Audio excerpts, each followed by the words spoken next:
अकेला सफर, अनोखी मंजिल। सुबह का समय था और अजय ने घर से निकलते समय सिर्फ एक छोटा बैग उठाया।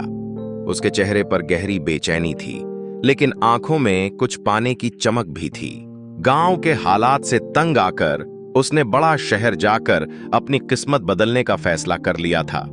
उसने सुन रखा था कि शहर में मेहनती इंसान कभी भूखा नहीं रहता, लेकिन गांव से बाहर कदम रखते ही उसने महसूस किया कि यह सफर उतना आसान नहीं होने वाला है।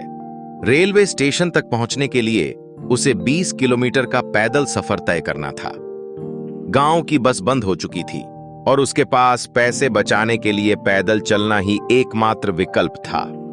रास्ते में धूल भरी सड़कें, सुनसान खेत और दूर दूर तक कोई आदमी नजर नहीं आ रहा था।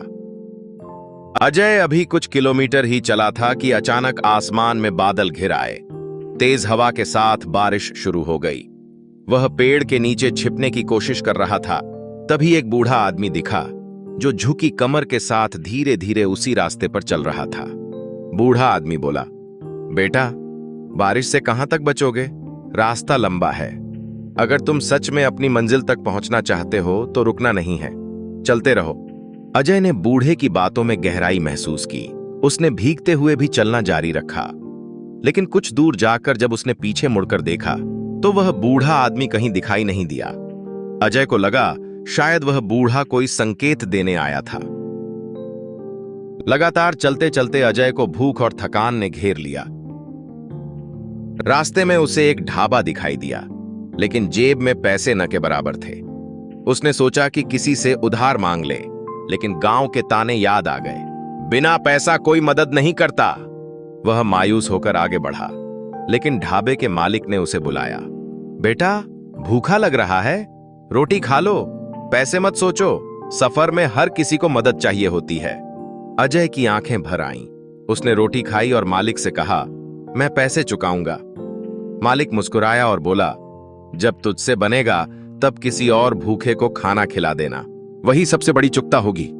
यह छोटी सी मदद अजय के अंदर नई ऊर्जा भर गई। उसने खुद से वादा किया कि जब वह सफल होगा तो ऐसे अनगिनत लोगों की मदद करेगा। रात होने लगी थी और अजय का सफर अभी पूरा नहीं हुआ था। अंधेरे में वह अकेला चल रहा था।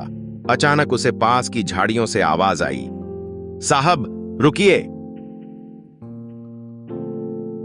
डरते डरते अजय ने देखा कि एक आदमी घबराया हुआ उसकी ओर भाग रहा था। वह आदमी बोला, मैं भी स्टेशन की ओर जा रहा हूं, लेकिन रास्ता भटक गया, क्या हम साथ चल सकते हैं?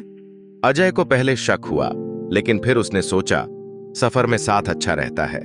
दोनों ने साथ में चलना शुरू किया। चलते चलते वह अजनबी अपनी जिंदगी की कहानी सुनाने लगा। कैसे वह शहर में काम की तलाश में भटक रहा था और कैसे कई बार धोखा खा चुका था। अजय को एहसास हुआ कि सिर्फ वह ही नहीं, कई लोग संघर्षों से गुजर रहे हैं। यह सफर उसे अकेला नहीं बल्कि मजबूत बना रहा था। रास्ते में उन्हें एक पगडंडी दिखी जहां बोर्ड लगा था, सही रास्ता यहां से। अजय ने सोचा, शायद जीवन भी ऐसा ही है, जब हमें सही दिशा नहीं पता होती तब अचानक कोई रास्ता दिख जाता है। स्टेशन से कुछ ही किलोमीटर दूर थे, तभी अचानक दोनों का सामना एक डाकू के झुंड से हो गया। डाकुओं ने दोनों से पैसे और कीमती सामान छीनने की कोशिश की। अजय के पास तो कुछ नहीं था, लेकिन उसके साथी ने डरकर अपना छोटा सा बटुआ सौंप दिया। अजय ने साहस दिखाते हुए कहा, अगर हम डर गए तो ये लोग हमें और डराएंगे। वह डाकुओं से भिड़ गया और शोर मचाने लगा। उसका साहस देखकर डाकू घबरा गए और भाग खड़े हुए। उसके साथी ने उसे गले लगाते हुए कहा, तुम्हारी हिम्मत ने मेरी जान बचाई। आखिरकार अजय स्टेशन पहुंचा। वह अब पहले से कहीं ज्यादा मजबूत और आत्मविश्वासी महसूस कर रहा था। उसने सोचा, सफर में हर मुश्किल ने मुझे कुछ सिखाया। अकेलापन, डर, भूख और संघर्ष, ये सब जीवन के शिक्षक हैं। ट्रेन के इंतजार में बैठे हुए अजय ने मन ही मन कहा, अगर मैं आज हार मान लेता तो कभी अपनी मंजिल तक नहीं पहुंच पाता। स्टेशन पर उसने अपने साथी से विदा ली और दोनों ने एक दूसरे से वादा किया कि वे कभी मुश्किलों से हार नहीं मानेंगे। अजय को एहसास हुआ कि असली जीत सिर्फ मंजिल तक पहुंचने में नहीं, बल्कि उस सफर में है जिसने उसे एक बेहतर इंसान बना दिया। यह कहानी हमें सिखाती है कि जिंदगी का सफर अकेला और मुश्किल भरा हो सकता है, लेकिन हर कठिनाई हमें मजबूत बनाती है। हर मोड़ पर कोई ना कोई सबक हमारा इंतजार कर रहा होता है। बस हमें रुकना नहीं है, चलते रहना है, क्योंकि अंत में वही जीतता है जो हार नहीं मानता। अजय की ट्रेन स्टेशन पर आ चुकी थी। उसने अपने बैग को कंधे पर टांगा और मुस्कुराते हुए ट्रेन में चढ़ गया। यह सफर उसकी असल जिंदगी की शुरुआत थी।